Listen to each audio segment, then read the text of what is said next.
That seemed almost exactly the same. I mean, it is exactly the same. And also, I just said I extended it a bit. I didn't. Hold on. I forgot to add us to shit. I forgot to add us to Twitter and there we go. Okay, we are officially live now. God damn, we just out. We all out of sorts today. Anyway, welcome to Politics as Usual, episode 91, the Joe on the Westbrook Warriors episode. When your number 91?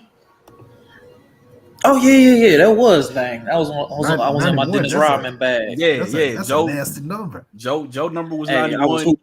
I think mine was 6. If he wasn't your number 12, Yeah, it was 12 one season and 4 the next season. wait, it was 4 when I played with y'all.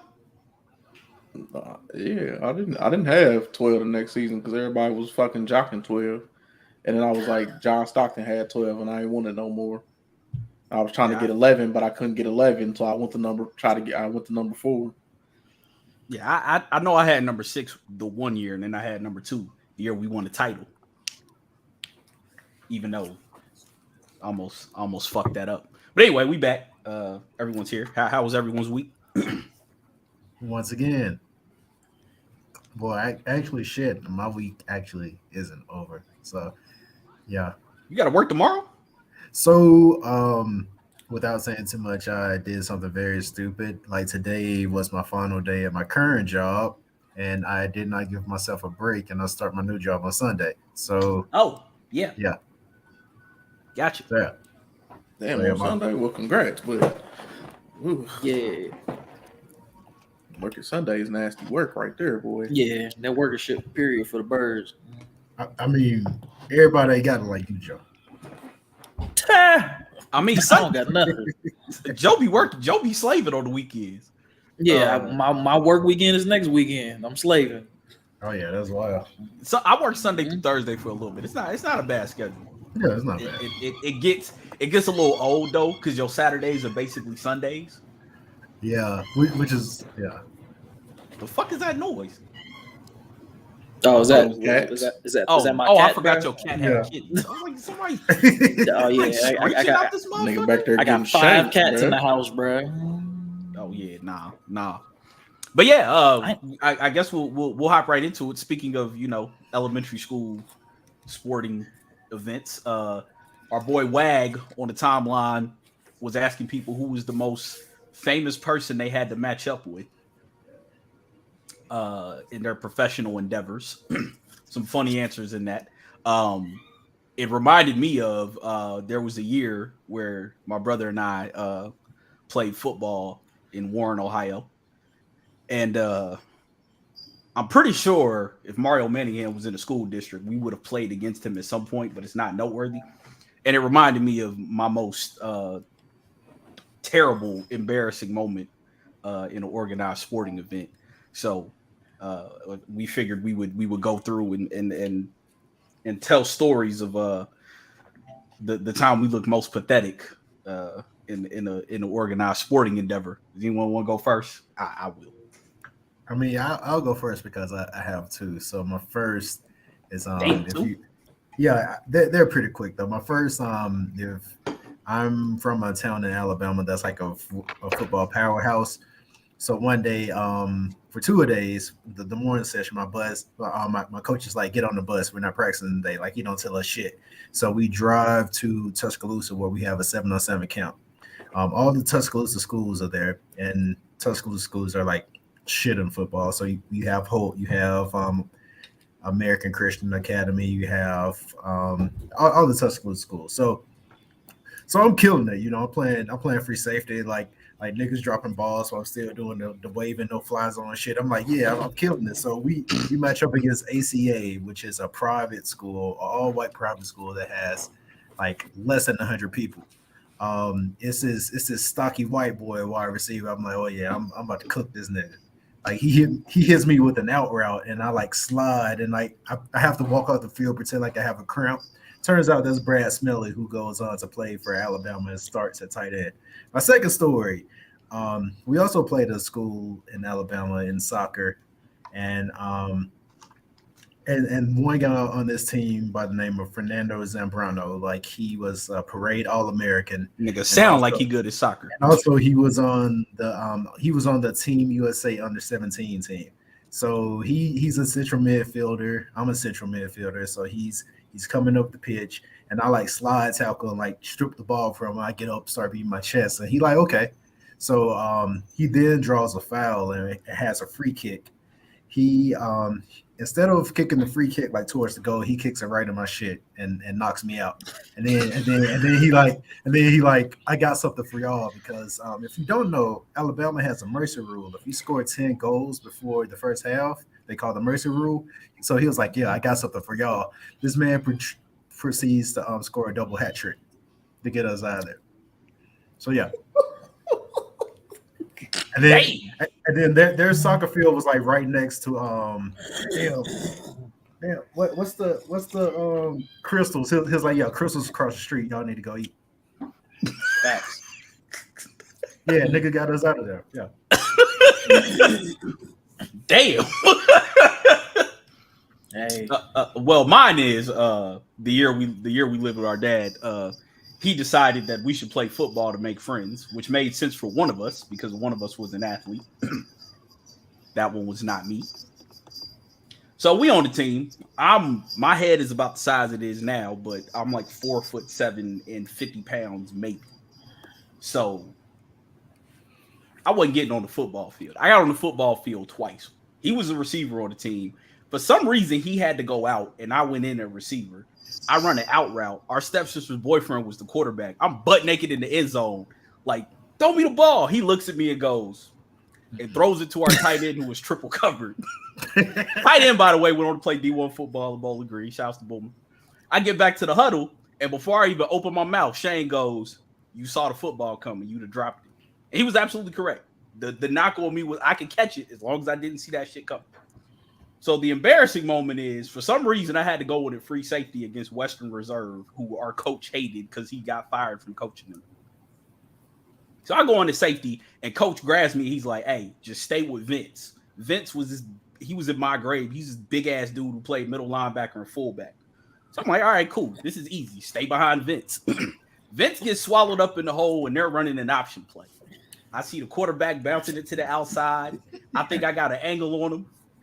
I run up to him, and it was like it was in slow motion. That nigga looked down at me because he was way taller than me, laughed, cut on the Jets, and took off. It was like I wasn't even there. I'm running up the field, slow as shit. I look over. This is the one game that our father decided to come to, and he's just shaking his head in disgust. He scores. I walk off the field. I hear that nigga go, my father go, boy, you slower than molasses in January. And that was the last time I set foot on the football field.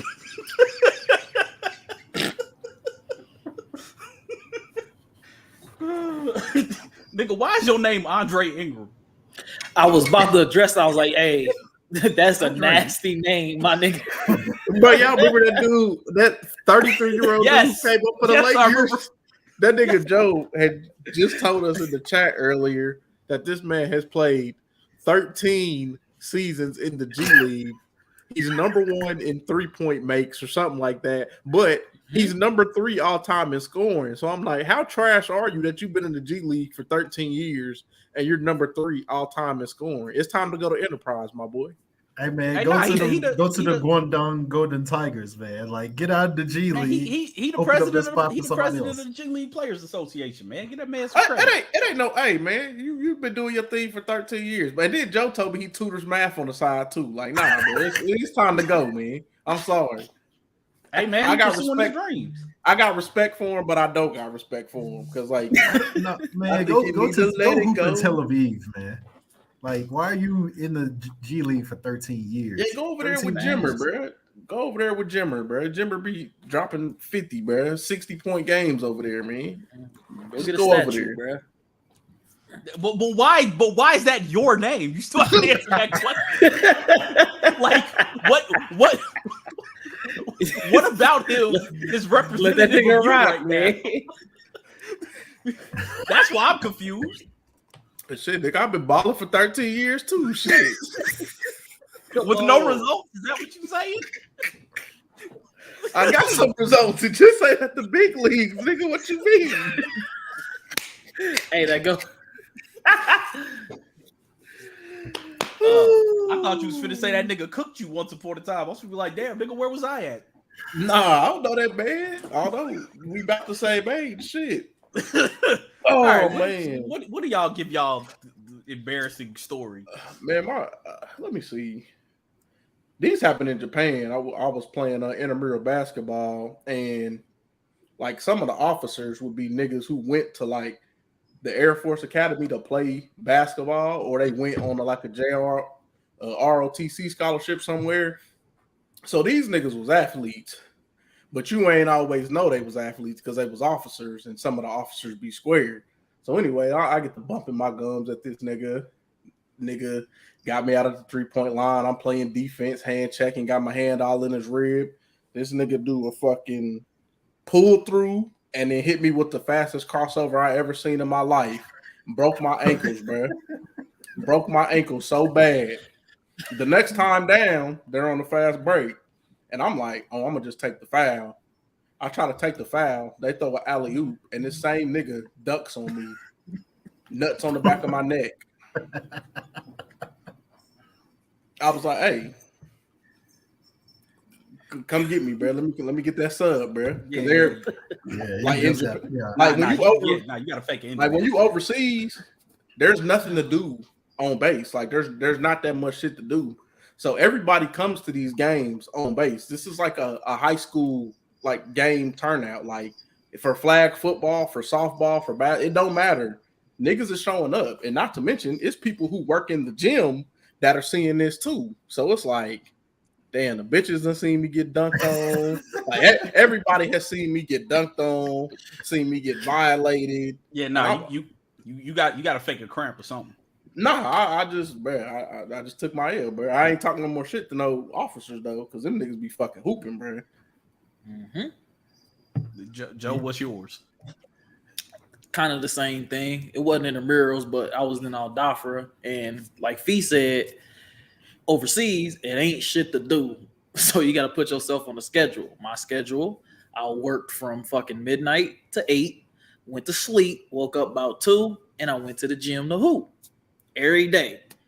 So everybody knows I use basketball or hoop for cardio. I'm old. I had multiple knee surgeries. Nigga, I'm out here for cardio.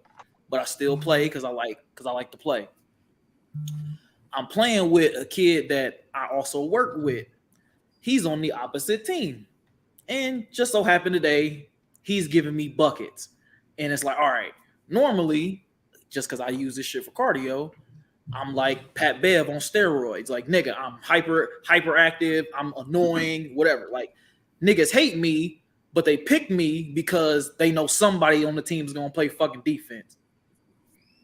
This nigga is dropping me the fuck off. And he's a young kid. So he in my ear talking shit the entire fucking time. I got this chief that's on my team. Again, we both old, but he still picks me because he knows I play defense. This nigga's like, hey, you just gonna let this young kid bust your ass all goddamn game? Games of the 15. He get 8 of the 15 first game. Ain't nobody next though. So we run that bitch back. I bullshit you not. This nigga scored 13 of the 15 the next game. Oh no, that nigga said barbecue chicken alert. This nigga is cooking me. Again, nobody got next. We run that shit again. He like, hey, big. He like Cap. Nope, I got him. That was my call sign out in Al Dhafra. They called me Big Cap. They're like, Cap, I got you. Don't worry about it. The senior get on this nigga. He's D'ing him up a little bit, but young boy hot. He get another 8, but he's dropping the fucking senior off, and he starts flapping his gums off to the fucking senior, bruh. I'm like, yo, like, I don't think you know who that is. Like, you can't talk to him like that. Like, but he's like, nah, he's a bitch. That motherfucker can't guard me. He don't know who the fuck I am. I'm still out this bitch. I'll run this base. I'm like, oh. Okay. So we get done, and again, I'm on a routine. So I go play poker afterwards. The chief is in there playing fucking poker. This nigga is all in my ear. So you gonna win this? You gonna win in this poker? I mean, we playing for chips. We playing for money. You already got your ass busted in basketball. Like, let's see how you is with these cards. The chief also has a major in there playing poker, and he like, damn, you was over there getting your ass busted, chief. Why you still picking him? Why are you running with him? Like, why? They all at my goddamn table, and so it's like, bruh, I'm just getting it from all sides the goddamn day, and it's like, all right, cool, whatever. I get back to work because I go back at midnight, go home, shower, eat, get back to work. I'm like, yo, you got me joked on all goddamn night, bro, because you like you want to ease up, like take it easy on me. He's like, all right, nah, I got you, Sergeant Hicks. I got you tomorrow. I got you, Sergeant Hicks. Get a good night's rest. Oh, wait, it happened again? Go in the next day because we play every fucking day. Chief show up with the major. He like, yo, we got Cap, Chief, and me all on the team. Hey, young blood, you have to play for the other team. Cool, no worries. Whatever. First possession, they get steal the ball. This nigga, tween, got it in the left. I'm thinking he coming back. I think he's crossing. No, mean hezzy takes off. Knees buckle. I slip, fall. The major was like, hey, you get off the court. You're done. Like, you no longer are allowed to play. I'm like, hold on. Like, you can't do that to me. This your first time out here. I don't care. I don't need to see nothing else. You off my team. Get off. He boots me after the first possession. Dude didn't even score. He hezzied and dumped off. Like, he passed the ball off. But because I was on the ground, he stopped ball, grabbed ball. Hey, get off the court. Like, you're not allowed out here. Like, damn, Major, like, you allowed to just do that? Like what the fuck? He ain't want to get a ball up, so I got off the court. And there's on the other side, there's like people playing volleyball and shit. So they're like, ooh. Okay, you gotta give it to me. Ooh. It's like, yeah, it was pretty embarrassing. So Damn. I still go play though. Man, until you get off the court. Damn. Oh, actually, I do have another one, but it winds up in triumph. When I played for the Warriors in 6th grade, we got to the championship game. We lost one game all season. Coincidentally, the first game that I didn't play of the season. We get to the tournament. Tournament's double elimination. We run through the tournament. We get to the championship game. So we knew we had to lose twice in order to not win the championship. Nigga, why my black ass go out there like I was Carlton? Nigga, I'm shooting bullshit. Bro. We got smoked. Everybody walked up to me, but what the fuck are you doing? Nigga, you cost us the game. Nigga, you trash. Nigga, I'm up in the bleachers crying. Starting point guard. His dad was our coach. His name Seth. He walked up to me like, bro, man, shake that shit off, man. Just don't make sure you don't shoot the next game, nigga. I got us. Like, all right, we go play the second game. This nigga Steph getting foul trouble. Guess who has to go out there and run point guard? Nigga who can only dribble with his left hand.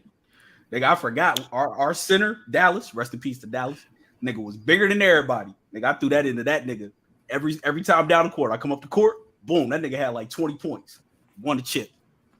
Niggas called me trash for like 30 minutes between the game. Nigga, you suck. You ass. What the fuck are you doing? I'm like, damn, dog. You still trash for putting up that bullshit though. Hey, nah, nigga, I hit the side of the backboard one shot. Oh, you was on your Amon Shumpert shit? Nigga, I was on my way off P shit, nigga. Come on, man. Was out there looking nasty. I played solid the whole season too. Not that game. I don't know what the fuck got into me, nigga. I was trying to be the hero. I never shot. Nigga, I was out there setting picks, passing the ball, playing defense. A nigga like me would have been there, tap you on your shoulder, like, hey, you're not that guy. Hey. When Go we was shoot on that the shot, same you team, I practice didn't do that no. shot. When we was on the same team, I didn't do no shit like that. I know, bro. I don't know what happened, bro. Nigga, I saw the lights. I was like, yeah, nigga, I'm finna get this championship MVP, nigga. Wrong.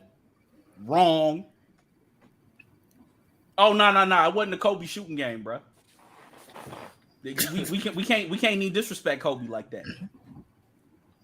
Nigga, this was some Devontae Graham shit. Hey, you was out there like when Kobe played the Pistons, bro. Like, hey, Seth, you ain't getting this MVP, this Finals MVP, this mine, nigga. Like how Kobe did Shaq, bro. That's why they lost to the Pistons. That shit was nasty, bro. Nasty as fuck. We still won the title, but still.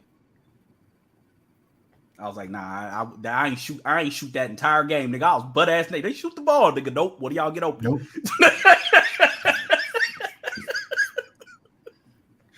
We saw what happened when I shoot the ball, nigga. Speaking of embarrassing championship collapses, the Warriors gave up the cheeks last night. Boys was up 15 in the fourth. Nah, they gave up the draws, bro. A 40-16 run, basically, in the fourth. Niggas gave up the draws, man. I mean, they gave it up, but the shit that Derek White was making, he not making that again, bro. Like that, he was pulling like he was Jason Tatum yesterday, bro. So to be fair, I feel like Derek White is on a sustained hot streak. Now, the nigga we really want to talk about is Marcus Smart. Marcus Smart ain't giving you that every night. Oh no, but neither they giving you 6 threes every night. Neither is like I'm talking about Derek White, like in that fourth quarter. Yeah, because in the fourth quarter he pulled up like a contested from like Curry range and just switched out. I was like, hey man, the Warriors about to lose because that nigga making that shit, bro. Yeah, you not beating nobody when niggas are shooting like that, bro. Like I think Derek White is like a career 32% 3-point shooter or something. Yeah, like, it's pretty nasty. Like somebody was like, well, I don't know what adjustments Steve Kerr is supposed to make. Nigga, you don't make adjustments to that. Nigga, you live with that. The adjustment is just letting Derek White play his normal game, I guess. But no, and career 34%. My bad. AJ, you pointed out like of course people put so much stock into game one. Game one is a chess match. Game one is like the first few rounds of the boxing match where you're just dancing around the ring. You might get a jab in. Like it's really just figuring out like, okay, like let's see what this team throws at me. Steph is Steph. Steph is Steph. So that's not going to change. So what variables are going to change in this? And like you said, the way the Celtics ended that game is highly unlikely. And I do agree with you what you said before air. Is more before we got on air. Like it's more likely that Jason Tatum puts up a stinker than it is than the role players just going hot and just leaving Earth like they did last night. So 15 of 23 from three between Derek White, Al Horford, and Marcus Smart. That's not even counting Grant Williams, who is typically pretty efficient from three. So and Peyton Pritchard was hitting a couple too in that fourth quarter. Yeah. But yeah, I still think the Warriors have it, but at the same time, like I mean, it's gonna be a series. So Kerr did one of those things that I hate when coaches do, and that is like he didn't go for the jugular. Oh no, wait, that way. Damn. Which way is it? Yeah, that way. There we go. What are you talking about, Joe Hova? Mm-hmm. Oh yeah. But like Kerr didn't go for the jugular. He was like, nah, our experience. He's trying to work Iguodala back in. This ain't the time to be working Andre Iguodala back in, bro. Like, I understand Iggy's integral, but this ain't the time to be working him back in. Like, I would be more worried about working Gary Payton II back in if he's truly supposed to make an impact this series. Iggy old, bro. He ain't really giving you nothing right now. Like, yeah, but there's really no reason that he should be on the court. He's not athletic. Like there was a play, I think in the third or the fourth quarter. It was in the second half where he could have got a steal, like when somebody was throwing the pass. He just tipped it out of bounds. And I was like, 2 years ago, he would have took that the other way for a dunk. There's no reason for him to be out here. He can't make that play. You have too many younger niggas who can make those plays, who can be out there, and he cannot shoot. So you're shrinking the floor. You can't have he hit him and one Draymond. luck three on some bullshit when the shot clock was going down. You can't have him and Draymond out there at the same time, bro. Especially not when to Joe's point, Klay doesn't look 100%. So if Klay ain't his normal self, and Steph is gonna be getting double teamed, you can't afford to have two niggas that can't shoot out there at the same time. Well, three of Looney out there. Nigga said Draymond had the court sounding like Dunkirk last night. Boy, them Draymond bricks be loud as shit, bro. But yeah, I don't to me the adjustment Kerr has to make is like you got to go to Iggy and just be like, bro, if you gonna play Iggy, bring him in as like the backup point guard or something. Well, another thing is Curry was so hot, but you're playing your normal rotation. Like you have to scrap that shit. Mm-hmm. Like when somebody catches fire like that, I'm just gonna ride them until they pause, until they not on fire no more. It's sorry. I'm a 5-year-old. Sorry. It was no reason, and I seen the dude Robert Little, the Black Sports Online. He asked a question at the end of the game in a press conference, like, "Hey, are you gonna say something to your coach about like not messing with the rotation or like adjusting the rotation if you get hot like that? Because it makes no sense for Curry to be that hot and then you still do the regular second quarter and third quarter rotation." Yeah, the end of the third quarter, start of the fourth quarter lineup was stupid. It's like, dog, the minute Boston got some momentum, it should have been like, all right, Steph, go. Or keep Steph in to get the lead up to 20 and then let him relax. But yeah, I was going to say my wife who is like even more casual observer of basketball than I, she was like, wait, why would you take Steph out right now? I was like, yeah, that's an excellent fucking question because he is on fire. That's a James Borrego ass move. Like he did that to Melo all season. When Melo would be hot and it's like, yep. Now let's put in Cody Martin, baby. Like, no, nigga, that now's not the time for that, bro. Let's put in Ish You Smith. talk about the first half or the second half that they took him out? Who, me? Like the third going into the fourth they took him out, or you talk about the first going into the second when they took him out?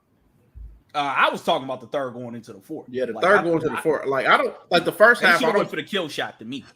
The first half, I don't put much stock into the Warriors game because they don't really they play around in the first half. The third quarter is normally where they do their most damage. Like they all through this postseason, they have been killing niggas in the third quarter. So and they killed the Celtics in the third quarter last night. They just took their foot off the gas, which didn't make any sense. And like to me, that's like I thought Steve Kerr was trying to get too cute and like, we're champions, we can close it out. This team has had trouble with late game execution, but it's like, no, nigga, go. You don't let a team like this that has been on the verge for so long get the feeling that they can beat you. Like you have to put your foot on their throats and go for the and take their soul. And it's like Kerr didn't want to do that. And it's like, bro, what the fuck are you doing? Like this ain't the time to be getting cute, bro. Like it's a lot of niggas on this team. Yeah. Like you have a literal disciple of Kobe on the other side. Why would you give him the confidence that he can come in your house and take something from you? That's just not smart. But we gotta talk about my nephew Jason, man. He was scaring the young ladies away last night. And but thing is, he still finished with a very quiet double. But at the same time, 13 assists. And Jason Tatum is my favorite player, but I still need like that next level from him. Like I know he has it. We saw it when he went toe to toe with Giannis. Yeah. Man, the frustrating thing with him is the talent is there, but like I was listening to Colin in the group chat. Steve had it playing, and he was like, "You see that self-doubt creep in with Tatum because throughout the course of their career, they would be so close, and then something would go wrong, and they don't get over the hump." So he was like, "That was going to be the edge in the series." Maybe not because the Warriors might not capitalize it, but he was like, if Tatum was facing somebody like Michael Jordan. Like it was a quote that he said that was expressing the self-doubt, and he said that he don't think he's always the man.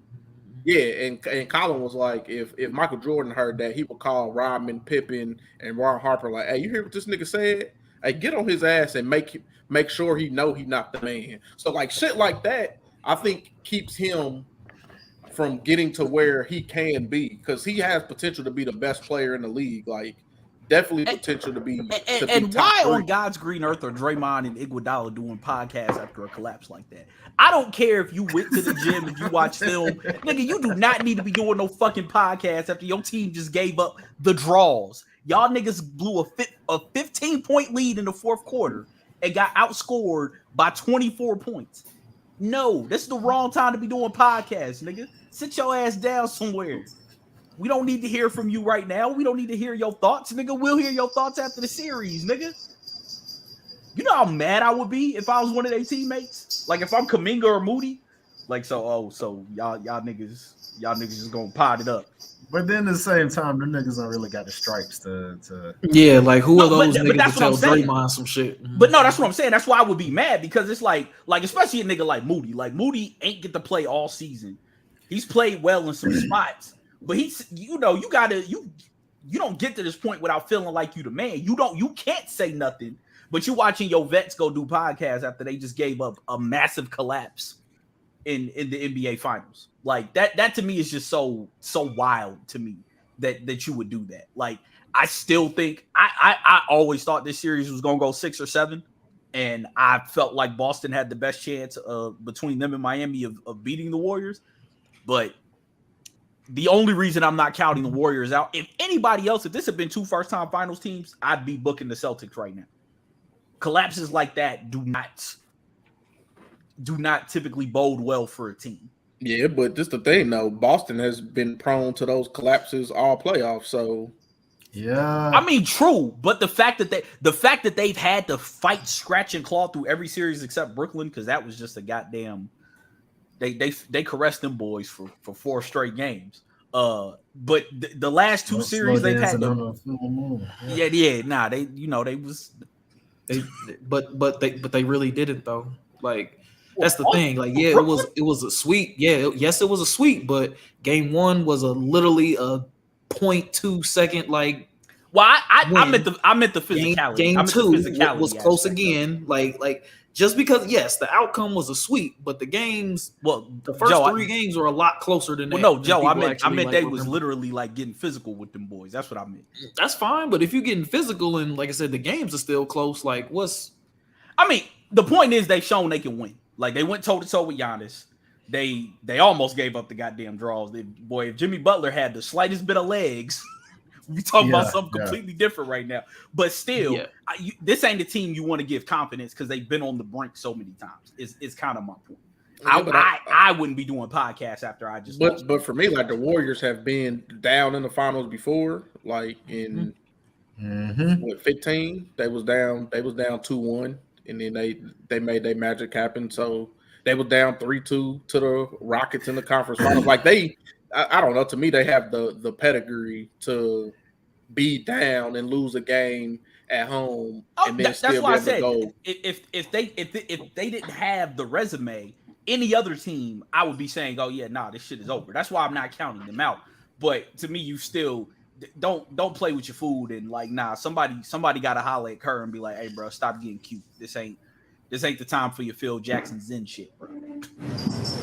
But yeah, no, I suspect those rotations are gonna like change. Well, not change heavily, but I think certain players. Like we'll see some Poole again, but I think Iggy's might get decreased. But definitely. I think you see more Otto Porter. Otto Porter was. Wilt Chamberlain, fucking great grandson, was out there hooping yesterday, man. I don't know that nigga was 4 or 5. Like, huh? No, young Dr. J was out there hooping, man. I don't know where this nigga came from. I don't know who that nigga father is, but that nigga was out there hooping yesterday. Hey, nah. Wilson, please keep shooting that bitch. Hey, nah. Somebody need to hypnotize Jordan Poole and forget Malika Andrews exists. Because somebody said that nigga hoop like it's nothing but bad bitches watching every game. And that shit is the truth. That nigga be playing some fucking hero ball. Like, bro, Malika is with Dave McMenamin. You not taking her away, bro. Just stop. That young man. Now that is the young man that I want to have to get pulled out the game to be like, hey, you're doing too much. Like please shoot as much as you want to, young man. I feel like these lights are too bright for him right now. He'll get that one day, but yeah. I mean, if you like, the last few series he started strong and then faded. This one, I just don't. I think this is like too much for. I think he too. Yeah, this ain't it for him. Yeah, like he gonna have to get here another time before he like really ready for like. But nah, it needs to be like, hey, do everything we can to let Steph get hot. Let Clay continue to shoot because Game 6 Clay will pop up at some point. But you would think. I mean, he's shown it. He turned know, bro. I'm listening to y'all niggas arguments about shortening rotations, not playing certain people, and it's like, all right, well, I'm trying to figure out who do y'all niggas want in the game. Well, I mean, their rotation should be like Porter and Poole should definitely be off the bench. I mean, Bielisa has given them good minutes. I mean, I wouldn't play him a ton. All right, now you wilded out, AJ. Hey, hold on. Hey, he stretches the floor. Hey, let him rock. I'm very curious. Let him keep going. He stretched the floor because he's never on it, so he's all the way at the end of the bench. So, but yeah. I honestly would let if Gary Payton ain't ready to play, I'd let Kuminga go out there because at least he's young and athletic and he'll make some plays. Shit, let's get Aaron Neesmith while we in it. Let's do it. I don't think Iggy needs to be out there, and I definitely don't think you need to be playing any of them other niggas like JT, like Juan Toscano Anderson. Like he cool. Steph brother-in-law don't need to see the court. Like Steph brother-in-law and like he's in the dog. Like we know why he there. We know why he's there. Who's Steph brother-in-law? Damian Lee. Oh. He married to Steph's sister. I still don't know who the hell Nelson Who is. Yeah, thank you, Mr. Nelson Who. No, I think most we of all us said we are think saying the Warriors are still gonna win. I just said we're not has making a chance. But that's why I like asking these things because it's like, all right, your rotations like for who you want coming in the game, and then yet Clay is not who he is. You're taking Jordan Poole, who's a scorer off the floor. No, no points. I didn't say Jordan Poole. You said off the bench, but I'm saying okay, fine. But like, who's putting up these points with Curry to like help this nigga like be successful? Wiggins had 20. Because I'm actually on the other side of the Clay issue. I don't think.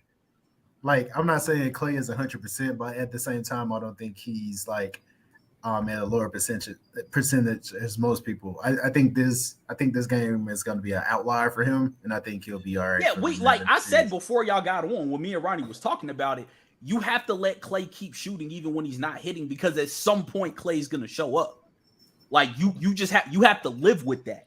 Poole is not Klay Thompson. You have to talk to him and be like, hey, bro, you either gonna need to like get to because Poole is a good shot creator, but he don't need to be trying Steph Curry and Klay Thompson shots. He's good in the mid-range. He can get to the bucket and he can create shots for others. That's what you need him to do. I didn't say he don't need to be on the court. I said Iguodala don't need to be on the court. Yeah, Iggy is the one because I know they're trying to make this like a feel-good story. Like he had an interview, like, yeah, I'm here to protect Steph Curry's legacy. Like sit your ass down. It's a cool story, but old man go home. Like seriously, sit your ass down, bro. Man, when that nigga made that jump shot at the top of the key, bro, the top left, I'm like, hey man. Why is he shooting that? And why did it take the ball 8 years to get up there? Like he was pulling a bowling ball. To me, the only value that Iggy has is if you're going to have him run the second unit. Like if you're going to tell Poole, we need you to put up points when Steph isn't on the court. Iggy, we trust your playmaking decisions. Run the court. Be a quarterback on defense. And that's where you can bring a guy like Kuminga in because then Iggy could be directing where Kuminga needs to go offensively and defensively. Yeah, Iggy could be a low, like a 25-cent version of Draymond with the second unit, but I don't need Draymond and 25-cent Draymond out there at the same time. Bro. That don't need to happen. Like, there's no reason for them niggas to be out there, bro. Like, really off the bench, if like 12 minutes of Iggy, let Poole play his regular minutes, but rein that nigga in. Let Kuminga get some burn. and Porter. That should be their second But unit. I guess playing devil's advocate here, like I guess you could kind of understand the decision to play Iggy because given Kuminga has shown flashes, but at the same time he gets very very loose and Yeah, he gets lost on at times. defense. Yeah, so at the same time, I guess from Kerr's perspective, like, do you trust Kuminga in this series? Well, that's why I said you need someone like Iggy out there to be like, hey, nigga, go do this. Because Draymond does that with him a lot on the court, where he did that with him and Wiseman. Like last year, and Kuminga this year is like, no, nigga, go do that. That's where Iggy's body can't do it, but his mind is still there. So if he's running the offense and he's directing, I mean, he could do that with a clipboard in his hand. Though. I mean, he could, but it's easier when you're out there because y'all saw that with Smart when that game. Smart wasn't out there. Smart was trying to tell them niggas what to do defensively, but it's a lot different when Marcus Smart can actually go do it and be like, nigga, that's what I meant. Than sitting in there in that goddamn pink short set, trying to rally the troops. Boy, summer. It's Joe Hoban said we need to get Moses Moody on the court so Perk can get in the blender trying to say his name. Modi Moody. Moses Moody. Like, nigga, you act like you was trying to spell Antetokounmpo, nigga. Moses Moody, two common ass words. That man had a stroke live on that. Any black person in the South done heard the words Moses and Moody multiple times throughout their life. You heard Moses in church, and your grandmother called somebody Moody. Moody. Moses Moody. Y'all nutty as hell. And that nigga has a fucking job. Yeah, he sucks like all around. Like no wonder they gave CJ McCollum a job. It was like, yeah, bro, you can just do this shit part-time too, because we gotta get this nigga Perk out of here. Also, Pat Bev is getting like a lot more visibility, and I blame y'all niggas. Not like y'all niggas on here with me, just like the general. Yeah, everybody's sensational. Like that nigga's been on ESPN for the last 2 weeks, bro. This shit should not be happening. Like y'all did this. Ignore this man. Y'all know this. He like he ain't had shit to do in the off season for like his entire career. Okay, so bro, let him work on his next career, bro. Man, look, bro, they already got Kendrick Perkins who shouldn't be up there. But then you gonna add another nigga who was out there doing nothing. I understand Kendrick Perkins because every network has assembled their pro LeBron propagandists. Like every network and once LeBron retires, I'm sure Kendrick Perkins will slowly fade to the background. Yeah, he's gonna be out here on his Brian Windhorst shit, bro. Hey, you see Windhorst done moved on. Windhorst and Chris Broussard used to be the two biggest LeBron James. Windhorst like that creek and dried now. I can move on. He like, oh yeah, I done made it on my own merits now, baby. I don't have to do this shit no more. Didn't you write a book about that nigga and some more shit? Yeah. Yes. Like he's literally been following LeBron since like his break was following LeBron in high school and being close to him. And that's why he got a job at ESPN because they was like, yeah, we need this is the biggest star in sports. We need somebody who he trusts and who he likes. And that's just transferred to all these players getting jobs now.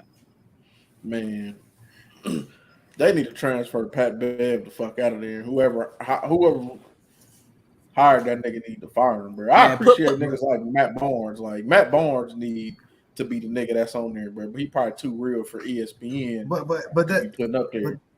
But that's the culture that we created. It started with 24-hour sports talk cycles. So so the people get their hot takes from the sports talk channels, and then the sports talk channels like just get regurgitated takes from their audience, so it like flows back and forth. And the moment, so they toss Pat Bev out there to see what the interactions and the impressions would be. Once people started reacting to what Pat Bev was saying, it was like, okay, we got to hit. So Pat Bev is going to be there, like, but that's what I'm saying. We've gotten into hot take culture now, like, and that's why, like, because Stephen A actually admitted that damn, what's his name, Max. He was like, yeah, I can work well with Max because Max, he knows his shit. I want somebody to argue with me in so many words. Like, dog, when Stephen A. and Perk done got by Ballsack Sports, yeah, we have a problem. Yeah. Hey, Ballsack be getting everybody, bro. Bro, all you got to do is put some words on a graphic, graphic? and people be like, "Oh, that's real." I believe that. Shannon Sharp got by that fake KD quote. He got caught saying that on air, and KD was like, "I never said that, you dummy." Oh yeah, I remember that. like y'all, like these. You can tell these journalists just sit on Twitter all day, or at least the producers for these shows just sit on Twitter all day and find the best talking points. And we just created this toxic ass feedback loop of the because NBA Twitter is the worst segment of any sporting Twitter on the internet.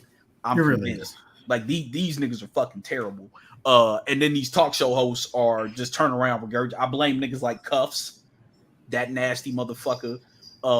Like that nigga's whole existence is just a product of being a LeBron stan.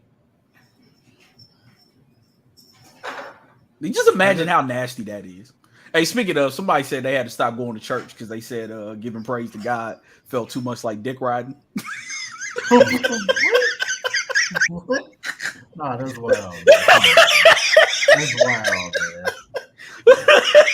Nah. I mean, no, that's some hate I've never seen before. I mean, that's not even hate. That's just toxic masculinity. It's like, nah, bro, I can't. Yeah, why am I giving you this glory, bro? Who you gonna get right with, bro? If you can't get right with the Lord, bro. I mean, clearly, get right with the Lord is too similar to dick ride these days. Apparently, bro. Right if you ain't right within, like I mean, yeah. It's like that RDC video where that nigga, I like basketball, bro. You still gonna ride this nigga dick? Nigga, Nelson, I don't know who the fuck you are, nigga. I just said something that somebody else said on Twitter. Nigga, shut up.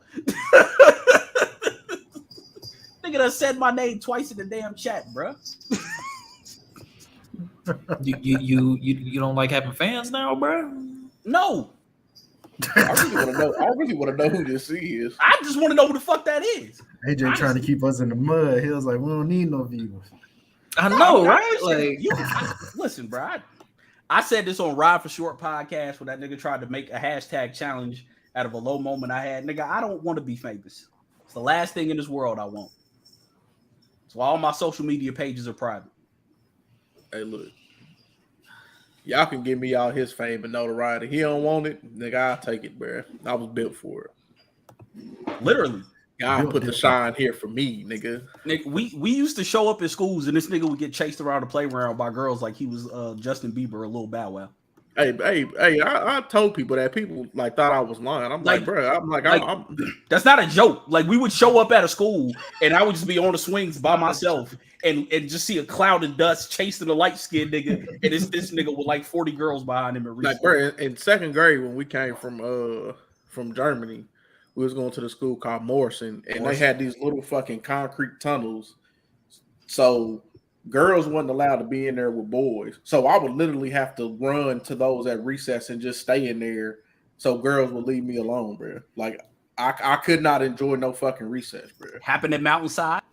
Like, yeah, I literally, yeah. Mountainside, I made a friend for once on the playground, me and this nigga on the swings, and next thing you know, cloud of dust.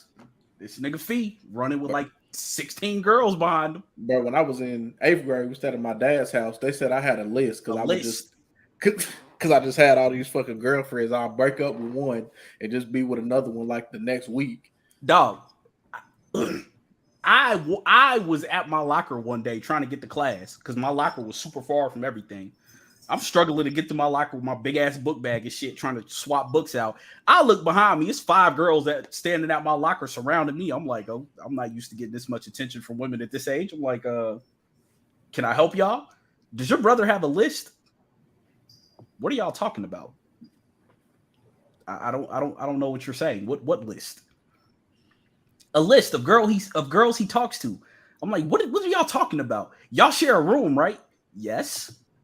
Yeah, well, we think he has a list and he's just checking off every. I'm like, I don't know what y'all are talking about. I've never seen a list. I need to get to class. Y'all, because y'all clearly ain't interested in me. So can y'all please get out of my way so I can get to this fucking class before I'm late and got to hear my dad's mouth at home about it.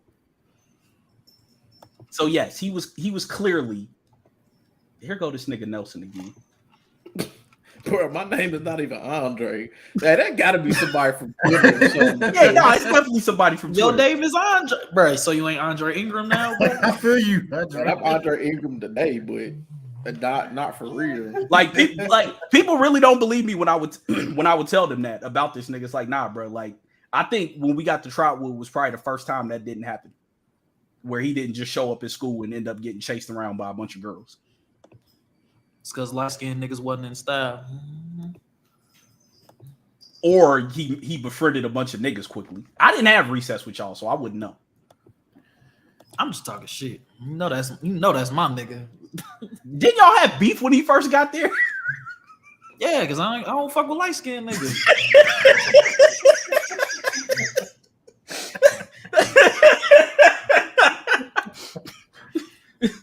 To this day. What's even funnier about this nigga is so when we got there, he was in 5th grade, I was in 4th grade. The 6th graders had this thing called the Bow family, which was supposed to be like this prestigious group of like all the popular 6th grade niggas. Only 5th grade nigga. Only 5th grade nigga to ever get an introduction, my brother. And all them niggas had names that ended in Bo. Debo, Zebo, Sebo. His name was Skip Bo. Wow. What else did we say we was talking about today? I had a list and then y'all niggas was supposed to give me the backstory on why this nigga Killer Mike is a nasty nigga. Oh, yeah. So we hold on, my bad. Yeah, Yeah. Why he's not for the culture. Let me get that. Well, okay, so Killer Mike did an interview with Herschel Walker, a noted Donald Trump fan. The football nigga? Yes. Or is it somebody different? Oh, okay. Yeah, the football nigga whose brain is smooth as a bowling ball and clearly has CTE. Come on, bruh. Nah, that's real. Yeah, he definitely signed a Young Jesus. Yeah. Yeah, nah. Who signed a Young Jesus? Herschel Walker. Herschel Walker. So Killer Mike decided to do it. So if you don't know, a pivotal Senate race is happening in Georgia right now, where Reverend Raphael Warnock, who won on the runoff in 2020, started 2021. Herschel Walker won the Republican nomination. Killer Mike, who since 2016 when Bernie lost has decided to become a borderline right-wing hotep, did an interview with Herschel Walker on the guise of trying to give black people their, what's really going on so they can make an informed choice, as if a nigga who's been endorsed by noted racist Donald Trump is somehow supposed to be like, this is supposed to be a choice. So a dude we know, D, shouts to D, a part of Birmingham Twitter, asked, does Killer Mike even rap anymore? To which Killer Mike responded very angrily, yes, he does. And then today at 8:17 a.m. Central Time, decided to @ our boy D with pictures of a bunch of white people in the audience. What did he say? Let me find the exact wording of this tweet, because it was real nasty. Bro, it was sassy as hell, bro. Damn, sassy? It was sassy, bro. He had mad sassy tweets today. He said, stop acting like you don't see this chump, ... I mean, champ. Do I still rap? Ha! Did your mama sex your pappy and birth a bum? Yup. All because the nigga asked who's playing on Killer Mike's phone, bro? Asking somebody did your baby sex your pappy and birth a bum is wild, bro. I'm still exactly. That, who's playing on that nigga phone, bro? And how many kids Killer Mike got, bro? Did he piss one of them niggas off? Who's playing on his phone? It was 2 days later. Like D asked this shit like 3 days ago. So then someone said, my dog hit a soft spot in Killer Mike Hart, someone else in Birmingham Twitter. And he said, nah, you just bored. He hit a soft spot on his head playing with the player who plays pro ball. Now run along, hun. Do you, boo. This fight ain't your fight unless that's your lame ass cousin or something. Yeah, and I also got called a racist today by a white person because I retweeted the Killer Mike tweet. And I was like, it's nothing but Yakubians in the crowd. at all. If you don't know what Yakubian is in the hotel speak, Watch read. Jesus and Miro. Yeah, I was about to say read the autobiography of Malcolm X and you'll understand. But yeah, but no, my thing with Killer Mike is the thing that's happened in the black community 2016 to present. And I'll try to say this as quickly as possible. We are all susceptible to indoctrination. Like if you think you aren't, then you're lying to yourself. To some degree we are. That's varying degrees. But what we're starting to see is the actually, let me take a step back. Like when we think about the political spectrum, people think it's like a straight line, but in my opinion, it's like a semicircle. So 2016 on present, we saw people go so far left that they're actually going right. And Killer Mike started to do a lot of stuff that he's claiming is for the black culture. But if you're for the black culture, you don't bring on Herschel Walker. If you're for the black culture, you don't intentionally basically derail the assist with the derailing of a presidential campaign that is, we know for a fact, being funded by Russian propaganda, then spread that Russian propaganda to yourself.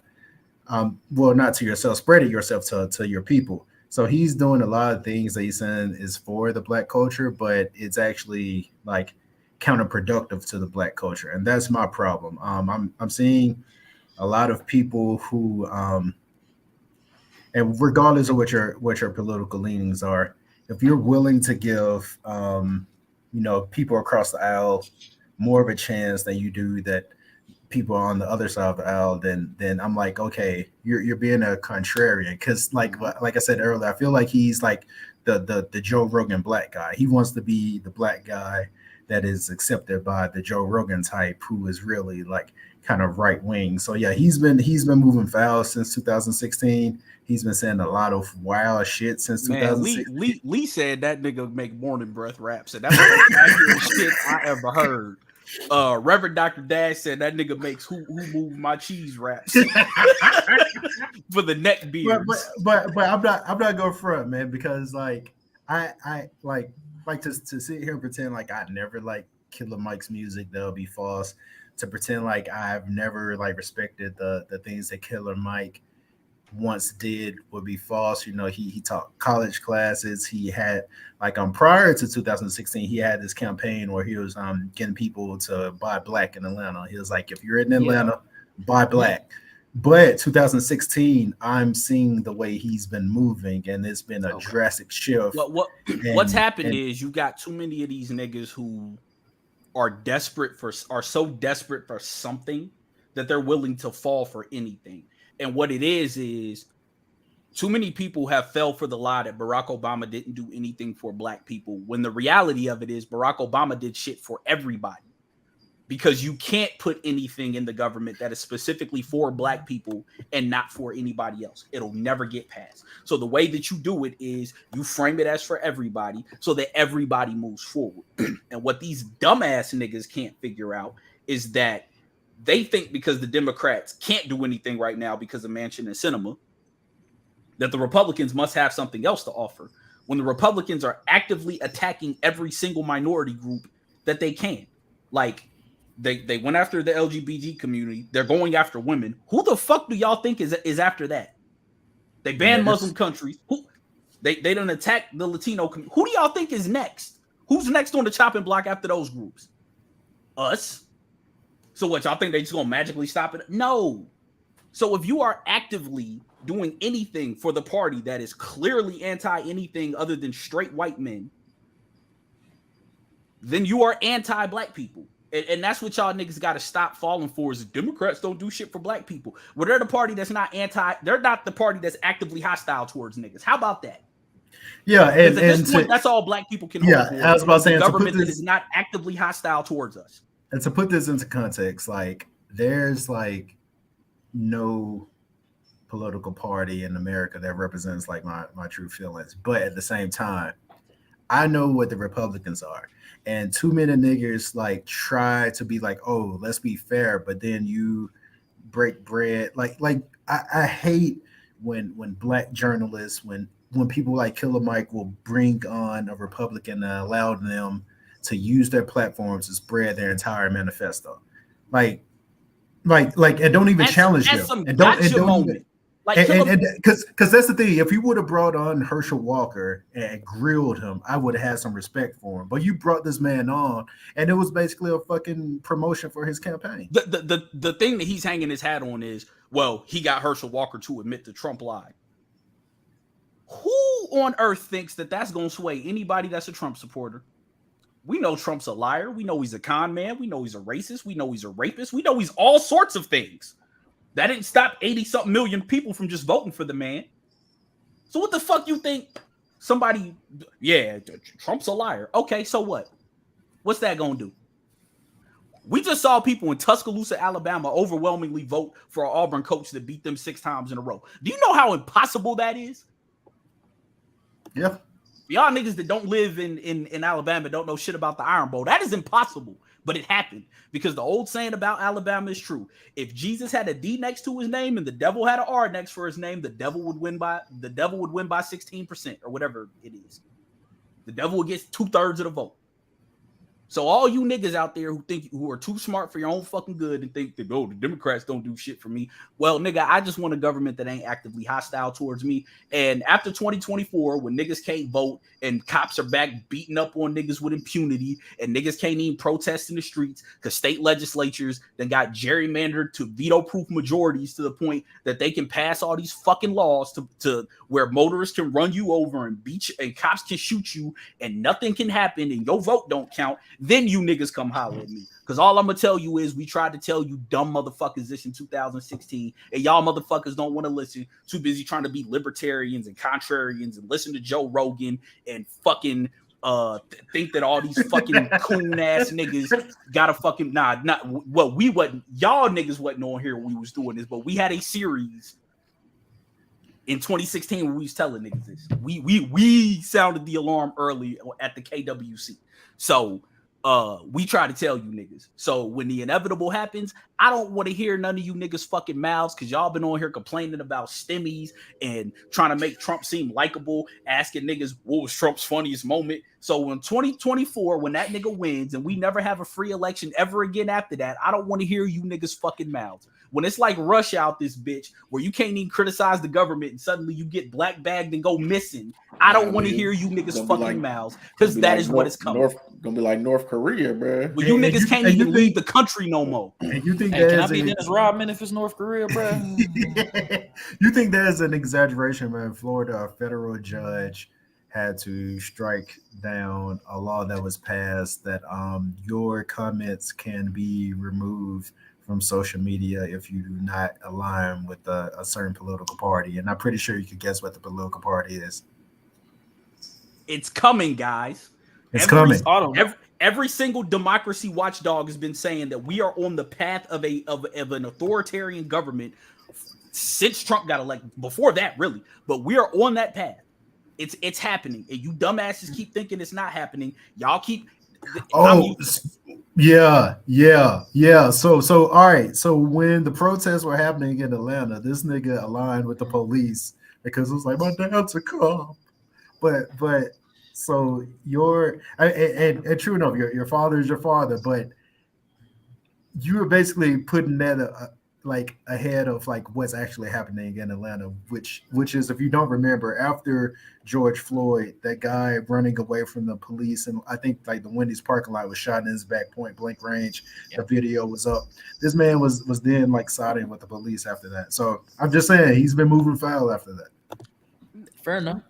Nigga, my dad ain't even did nothing to nobody, and I don't ride with that nigga. It's very easy to turn your back on somebody if you don't want to talk to them. Trust and believe. I've done it. Hey, that's all on you. I mean, that's definitely something that you can do, bro. My mom was a cop, bro. So I'm not turning on my mama. So, but you don't gotta. But no. To Ronnie's point, trust me. Yeah, no. I was being dramatic just to break up. I know I'm talking shit, man. But like I got trust issues. I don't even talk about like. I mean, to that point, like my father was a career military man. I don't say fuck the military. I don't like that nigga. So I don't talk to that nigga. Just and the inverse can be true. If he was a cop and a good man, I would say the institution of policing was bad and just managed not to corrupt this good man. See how that works? I was just talking to my oldest niece about this yesterday. We were having a conversation, and we can wrap this up on this. We were having a conversation about how power corrupts, because she was talking about her history class, and I said, "Did y'all get to the point of Thomas Jefferson's most famous statement?" Because she was talking about China and how Mao Zedong had all these good ideas, and then he wound up killing 70 million Chinese people. And I told her, I said, well, even the best man can get corrupted by power, because as Thomas Jefferson said, power corrupts, and absolute power corrupts absolutely. You can have the best intentions. That is why policing will never be a good thing, because it is too much power without consequence given to normal people. There might be only one person who had the powers of persuasion in the history of this world, or at least the modern history of humanity, who wasn't corrupted. And that nigga got shot on a balcony. Yeah. Power corrupts almost everyone who gets it. And the one thing that people in power can't stand is losing that power, which is why white people are wilding the fuck out right now, trying to pass all these laws like abortion and voting and all these gerrymandered state legislatures, because they are afraid of losing their power. Barack Obama gaining power and allowing people who did not look like them to progress was the scariest thing in the world to white people. And people thought 2008 was a turning point in this country, and it was a stay of execution. That's all it was. Because Trump turned up and stoked all that fucking fire, and all it is a big ass grift to him, but they don't care. They just want somebody. Shit you not. There are multiple articles of people in Kentucky where they're like, or like Kentucky, West Virginia, all these places where coal was a thing. And they're like, well, you know, Barack Obama tried to bring you guys like modern courses. And they're like, nah, we don't want that from him. Mm-hmm. Well, it's people in Mississippi who said like Mississippi is one of the poorest states in the union. And they was like, they would rather vote for Trump than for black people to get ahead, even though it fucks themselves. Because white people are the largest recipients of welfare and government assistance in the United States. And they do not care if they lose that shit as long as niggas don't get to come up. As long as niggas do not come up. One lady said, we know it's not going to be painful. We know we're going to have to bleed. They're fully aware and willing. And it goes back to that old quote about Vietnam. Vietnam being the war that Americans lost. You can't defeat an enemy who thinks they're right. That is why, despite all of the military superiority of the United States, they cannot beat the Viet Cong. You know why? Because the Viet Cong thought they was right. And them niggas that was over there in Vietnam, they was just over there because they had to be. Them niggas ain't want to be over there. Nah. And that's what's going on with these white folks. These white folks is the Viet Cong. That's a wild ass statement that you probably never thought you would hear. But in that analogy, it is correct. And you saw that with COVID. COVID was really like a white community kamikaze mission. They was like, oh, niggas are dying most from this. Bet. We gonna come up in your workplace. We gonna come up in your church. We gonna come up in Walmart just to give you COVID. So I'm glad you brought that up, because that was what I meant to say about the Herschel Walker lion thing. If COVID didn't show y'all niggas nothing, it's that these motherfucking white people and Republicans don't care about the truth or facts or knowledge or science or what's right. No. As long as they can fuck over other people, they don't care. Bro, you know how many, like every day I go to work, I work in a hospital. Do you know how all the people I see without masks, they're always the white people. And when you say something, there's a big ass sign when you get off the elevator, when you get out your car, there's signs everywhere that say you must wear a mask in the hospital. So when I be like, hey, where's your mask? These motherfuckers be like ready to kill me. Like, mind your business, I don't have to wear a mask. Like, bro, I'm just called security on you. I ain't about to argue with you. It got to the point. I don't even say nothing no more. I don't even say nothing. I see somebody without a mask, I just keep walking because I'm not about to waste my breath trying to police you, bro. Because you already know what was that movie? Supposed to have a mask on. What was that movie? National Security or whatever it was? Yeah, or with Chris Rock. Chris Rock Security. Like, bro, they just don't give a fuck, bro. They don't care, bro. They're like, yeah, you can't reason with that side. I know I got to wear a mask, but I'm not, and you can't tell me to. Like, you cannot reason with those people. They are stupid. They don't care about facts. They don't care about morality. They ain't even hiding this shit no more. Nah, like I remember the term, like, and I always laughed at, like, around like the Bush era. We were post-racial, like we're not even pretending anymore. Yeah, Like, we're a not even- post-racial society. Like, we're not even pretending anymore. Shit. These niggas just said, yeah, we repealing abortion because white people finna disappear. Yeah. So we gotta force you motherfuckers to have babies. Not us though, because we'll get safe abortions. But y'all motherfuckers, yeah. We need a domestic supply of infants. Now, you know how fucked up it is to refer to babies like in economic terms? Yeah, we need a domestic supply of infants. Like it ain't hundreds of thousands, if not millions of kids sitting in foster care right now. I Bro, bet you the they all in fucked Utah. up part about it, you want all these people to have you want all Don't go these people to further. have babies, then there's a formula shortage. Like That the Republicans voted against fixing. and not only is it a formula shortage, inflation is through the roof.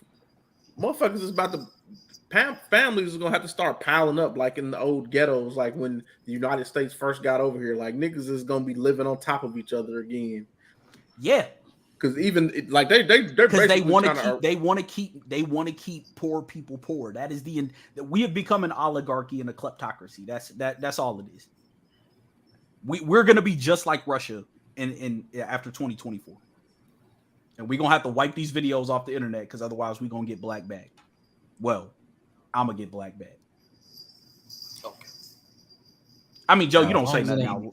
You don't say you might get it by association. Oh, there's oh yeah. If I'm took out by association, then I fully understand that. But there's also a reason. I thought you. why I don't be saying thought. no shit. I thought you was finna say if I get took out by association, nigga, I'm coming for you. Like, damn, nigga.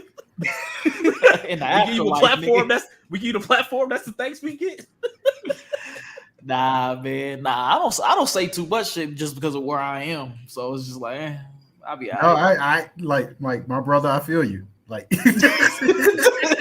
Hey, bruh, you been watching that show on Hulu? Got you a little spooked?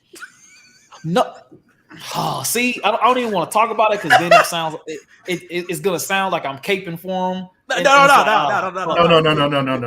We know that's like the extreme version of it. So yeah, Thank you. Yeah. Like, We bruh, know that. We know that. Yeah. I be trying to tell that shit to people like, bro, that's the so far extreme shit. Like, and they're like, nah, that's what it is. That's what you subject yourself out there to. How many wives you got? And I'm just like, nigga. Hey, I ain't gonna lie. When I first got to the Air Force, what was that nigga name? He was from Utah and he was a Mormon. So I just asked that nigga, like, I straight up asked, I think I was probably like 19 or 20. His name was Nielsen. I asked that nigga, I'm like, hey man, you got more than one wife, bro? And that nigga just looked at me like I was fucking crazy. I'm like, what? I'm like, what? You Mormon? Don't Mormons have more than one wife? That nigga just like, he was like, and he was much older too. Like, I think he was like 27 or 28, but we was both A1Cs. And he was just like, he just looked at me, shook his head, and was like, no, man, like we been not doing that for a long time. I'm like, oh man, my bad, bro. That's like when niggas from New York find out you from Ohio and they be like, yeah, y'all got cornfields out there. You got corn out there? Like niggas, nigga, do you think we're Nebraska? Like, what do you? Hey, Or bro, that's like niggas people from the north. Y'all got dirt roads in Alabama, nigga. No. Well, that's like No, Alabama, no. like people in Alabama, like I'm telling me I'm country. Like, nigga, no, we call you country. You don't get to call me country. Like, hold on, brother. Well, I once had someone from like Indiana call me country. I was like, "You from Indiana though? Like, let's relax." Yeah, that's a little different. It's like Indianapolis and then Indianapolis. Like the rest of that shit is literally. I mean, to be fair, that's like literally every state in the union. You got Fuck all like that, Ohio. bro. Ohio was like what? Columbus The Dayton, and Cincinnati everything else. area, Columbus, Cleveland, and Toledo. Nah, bro. Like, If you from Indiana, bro, you need to But- check your family tree, But bro. Indiana is like one major city. The rest is just like I mean, and Gary, like not Man, that you want to go to Gary, man, but Gary's Not so that you- run down, bro. I'm saying it ain't country though. That's what I'm like. You Every ain't- state is like you got your urban centers and then a bunch of like Southeast Ohio ain't a place you want to be. Nigga, I would never go to Zanesville or nothing over there. Chillicothe, you ain't trying to be over there. Ohio ain't a place I'm trying to be. Hey, that too, but As But we have it- said numerous times, but good things happen to Southeastern- you when you leave Ohio. Southeastern Ohio is Western West Virginia. Like that shit is the same, bro. Yeah. Like, I wouldn't even go to Ohio University, and they have one of the best Halloween parties that you can ever have. It's like, it's massive, but I would never go there. What the fuck I'm going there for? Nigga, I'm not trying to go to anything in Ohio ever again. Like after my oldest niece's graduation, I might endeavor to never set foot in Ohio ever again. And that's if it's enough tickets for me to go to that. I might not be important enough to get to that shit. Fam, I'm waiting on the day my mom buy this house in Vegas, bro. So I ain't never gotta go back to that bitch. Cool, bro. She told me last week, she was like, "Yeah, I'm still looking, but I can't find nothing." Like, nigga, I'll go half on a house just to get you out of Ohio, bro. I don't know what it is. Please leave. But yeah, nigga, I don't can't understand do it. Can't win with them. All right, man. Oh, check out Aaron Ray's new album, Hello Poison. That shit is a You said it's smoke called on Hello Poison? Yeah. The joint Bad Idea with Blast. Yeah, Blast been fire on the features. I'm gonna have to check his music out. Yeah, I'm afraid. I'm afraid it's gonna be like Ty Dolla $ign or 2 Chainz, where it's like the features fire, but the features more fire than his real music, Oh, okay. and then it puts a damper on it. So that's why I've been. But yeah, check out the Cousins' music, man. He told one of our other cousins like a couple years ago he had dropped some EP, and I was like, man, this shit fire. And my cousin was like, nah, Aaron said he got some other shit coming that's gonna make that shit. He's like, that's a bunch of old shit. Aaron said he working on some other shit. But nigga, this shit, it's good. It's good. I don't know if it'll be in my top 5 this year yet. I gotta go back through, but it's some smokers on there. He got features from Ari Lennox, Blast, Ty Dolla $ign, D Smoke, the joint, The Mood. Track 8 on there with D Smoke. D Smoke got a fire verse. Van Jess. Yeah, he got a dope interlude by Childish Major called Dead Player's Testimony, where Childish Major basically just doing spoken word about being a dirtbag. Oh yeah, you sold me right there. You Yeah, we downloading. Yeah. Yeah. Hey, that's another nigga who got out of Ohio and prospered. I mean, just getting out of Ohio was prosper enough, bro. From American Idol to doing this thing. It wasn't American Idol. It was what was that other X shit? Factor. X Factor. Yeah, he was on Yeah, X Factor. that shit the same. I remember I came X home. Factor. I came home from work one day and my mom was watching that shit. I'm like, the hell you watching this for? She's like, one of your cousins is on here. And I was like, who? She said Aaron. And I'm like, man, the only Aaron I know that's a cousin is a girl. And I thought they lived. I ain't never known her to sing. She's like, no, it's a boy cousin. I was like, how old is he? And she told me, I was like, oh, I probably ignored that nigga at family reunions back in the day because he was too young to play with us. So if I met him, it was a very long time ago. But still technically family. So support him. He doing some dope shit. We got anything else? I be seeing that nigga in like Chuck English Story all the time, like kicking it with that nigga, bro.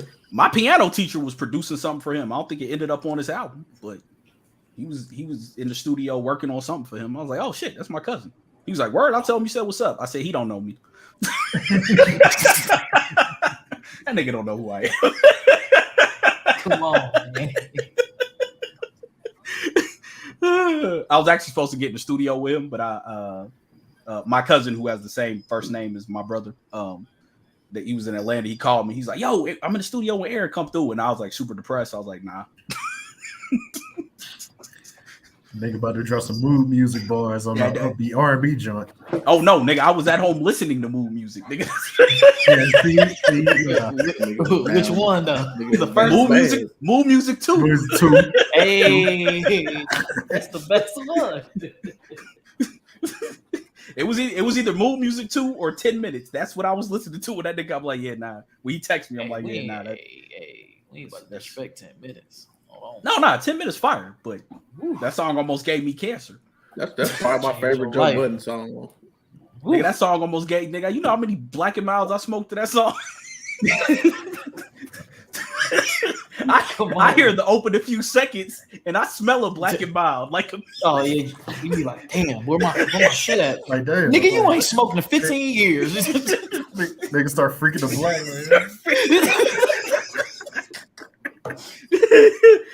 What's that opening sound effect? Doom, barrel, doom, there, doom, Oh, bro. smell get wafted up my nose. Like, Damn, I might have to cut that on, bro.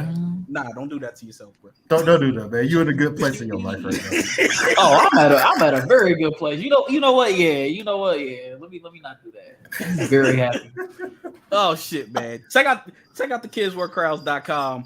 We about to be doing double duty on last week's episode. The Boys is back. I'll be watching that this week. First 3 episodes dropped. Obi-Wan. That shit restored the feeling. I'm Oh fucking yeah, with that. yeah. We back. I gotta fight the creator of Young Justice over what happened in the last episode. Nah, bro. Not that one. I won't spoil it for anybody who ain't watched it. But yeah, so we'll be back doing that. I have heard the first episode of The Boys is some of the most insane shit that has ever been on TV. Let's go. Let's do it. Let's go. I'm about to hop off and watch right now. Yeah. So yeah, I don't know when we'll be recording that with a rotating cast. But some combination of me, Ronnie, D, and Court will be on there. I'm assuming that's. Yeah. We'll just probably just rotate people throughout the season. I'm gonna be ranting about Huey. If you know anything about our last Boys watch, I mostly spent the episode saying how much I wanted Huey to die. Worst character named Huey to ever hit TV. He behind Huey Freeman and the dude from DuckTales. I know they spelled differently, but Yeah. it's still nigga. They said the same. But yeah, check out the kidsworkcrimes.com. Copy a t-shirt. Follow us at the KWC blog on Twitter and YouTube. Leave us a like, comment on the video. That really helps with the algorithms and whatnot. Like, please like the video. It doesn't hurt you to do that if you're watching this right now. Nelson Who might Nelson be the only, Who? he might be the only, like. he might be the only nigga that watches us on Twitch, but salute you for being here, even though you for some reason are on my head all the time. I don't know what I did to you, but I should have obviously been worse about it. And I'm gonna get on Ryan's head and Courtney's head about the utilizing the Twitch for like more gaming stuff. So we'll be working on that soon. Yeah, them niggas be the ones all about the games and shit. Yeah. I don't game. But yeah, man. We'll catch y'all. Schedule get a little spotty the next couple weeks, but three of the 4 of us will likely be here. Niggas got birthdays and shit coming up. Niggas got to go be parents, you know. Oh, okay. Yeah, I almost forgot. I was gonna say, don't put that on me. Yeah, fact. Nigga, you got that and anniversary coming up, nigga. I'm celebrating Juneteenth with my Nubian queen. Hey, don't get you ain't get caught out here lacking like Dr. Umar. Hey, bro, I can't even talk to you, my brother. Damn, I can't even use my brother. My bad. But all right, man, we'll be back next week. All right. One.